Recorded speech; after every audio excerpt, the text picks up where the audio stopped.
we come here for similar reasons.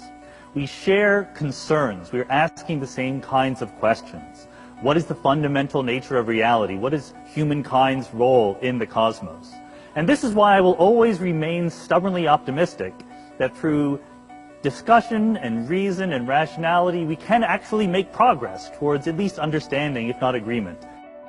Having said that, religion and science have gone their separate ways over the years. 500 years ago, this debate would not have been held. There was no demarcation between what we would now call science and what we would call religion. There was just attempts to understand the world. And what happened is that science came about by developing techniques, methodologies for gaining reliable knowledge about the world.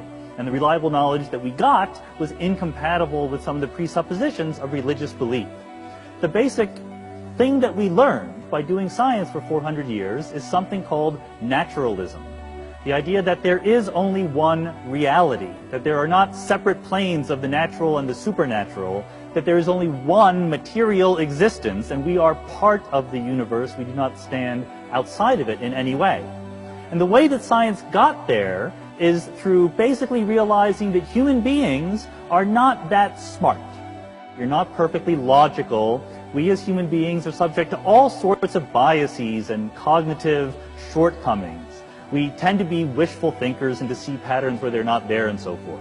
And in response to this, science developed techniques for giving ourselves reality checks, for not letting us believe things that the evidence does not stand up to. One technique is simply skepticism, which you may have heard of. Scientists are taught that we should be our own theory's harshest critics. Scientists spend all their time trying to disprove their favorite ideas. This is a remarkable way of doing things that is a little bit counterintuitive, but helps us resist the lure of wishful thinking. The other technique is empiricism. We realize that we are not smart enough to get true knowledge about the world just by thinking about it. We have to go out there and look at the world. And what we've done by this for the last 400 years is to realize that human beings are not separate, that the world is one thing, the natural world, and it can be understood. This is very counterintuitive. This is not at all obvious, this naturalism claim. When you talk to a person, they have thoughts and feelings and responses. When you talk to a dead person, a corpse, I hate to be morbid here, but you don't get those same responses, those same thoughts and feelings. It's very natural, very commonsensical to think that a living person possesses something that a corpse does not. Some sort of spirit, some sort of animating soul or life force. But this idea, as it turns out, does not stand up to closer scrutiny. You are made of atoms. You are made of cells, which are made of molecules, which are made of atoms, and as physicists, we know how atoms behave. The laws of physics governing the behavior of atoms are completely understood. You put an atom in a certain set of circumstances, you tell me what those circumstances are, as a physicist, I will tell you what the atom will do. If you believe that the atoms that are inside your brain and your body act differently because they are in a living person than if they are in a rock or a crystal, then what you're saying is that the laws of physics are wrong, that they need to be altered because of the influence of a spirit or a soul or something like that. And that may be true. Science can't disprove that, but there is no evidence for it. And you get a much stronger explanatory framework by assuming that it's just atoms obeying the laws of physics. That kind of reasoning is a big step toward naturalism. Now, of course, I could go on. We could talk about modern cosmology and the origin of the universe. We could talk about neuroscience and what consciousness is and so forth. But I don't want to do that right now. We can maybe talk about it later. But I don't want to do it right now basically because it's kind of boring. And the reason why it's kind of boring is because the argument is finished. The debate is over. We've come to a conclusion. Naturalism has won. If you go to any university physics department, listen to the talks they give or the papers they write. Go to any biology department, go to any neuroscience department, any philosophy department, people whose professional job it is to explain the world, to come up with explanatory frameworks that match what we see. No one mentions God. There's never an appeal to a supernatural realm by people whose job it is to explain what happens in the world. Everyone knows that the naturalist explanations are the ones that work. And yet, here we are.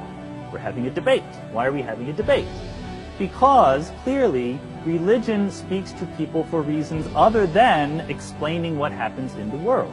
most people who turn to religious belief do not do so because they think it provides the best theory of cosmology or biology. They turn to religious belief because it provides them with purpose and meaning in their lives, with a sense of right and wrong, with a community, with hope. So if we want to say that science has refuted religion, we need to say that science has something to say about those issues.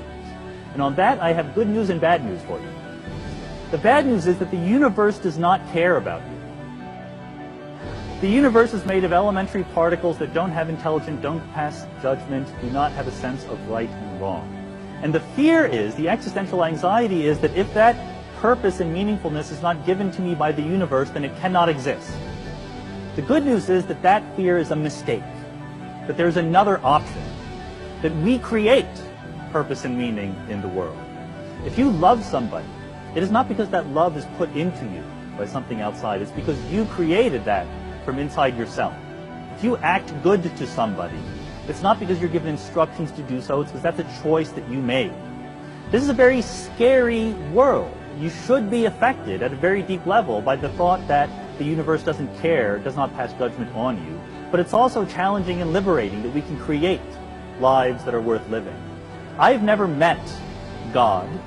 I've never met any spirits or any angels, but I've met human beings. Many of them are amazing people. And I truly believe that if we accept the universe for what it is, if we approach reality with an open mind and an open heart, then we can create lives very much worth living.